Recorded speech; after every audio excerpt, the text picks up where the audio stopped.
खबर शामिल करते हैं तहसील कोह सुलेमान के इलाके फाजला कच से, जहां नौजवानों ने काला काली रस्म के खिलाफ एहतजाज करते हुए इसे ख़त्म करने का मुतालबा किया। उनका कहना था कि हमारे कज़न पर काला काली का झूठा इल्ज़ाम लगाकर उन्हें मारने की कोशिश की जा रही है। वज़ीर आला पंजाब सरदार उस्मान बुज़दार हमारे साथ इंसाफ करें। आइए आपको दिखाते हैं ये रिपोर्ट। रहमतुल्लाहि व बरकातहू। मेरा नाम रिहान बलोच है।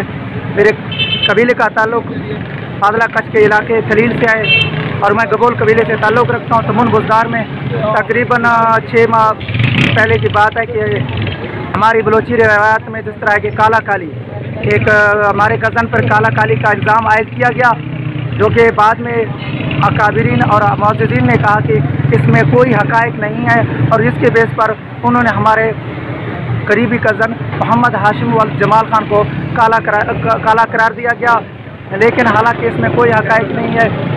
लिहाजा 2 रोज़ कबल 15 तारीख बामकाम थलील 4 बजे हमारे चाचू खेतों से आ रहे थे काम करके, लिहाजा उन पर 3 मुसल्लह अफराद ने हमला कर दिया, जिनमें से मूसा वल्द अल्लाह बख्श, शेर मोहम्मद वल्द जुम्मा खां बालियानी, मूसा वल्द अल्लाह बख्श बालियानी और एक नामालूम अफराद ने हमला कर दिया, जिसमें हमारे चाचू रमज़ान बाल अल्लाह पाक के हुक्म से बच गए। ये है कि मुजरिमों को गिरफ्तार करो। BMP बॉर्डर मिलिट्री पुलिस से ये अपील है कि वो नोटिस ले और जल्द अज जल्द FIR दर्ज करे।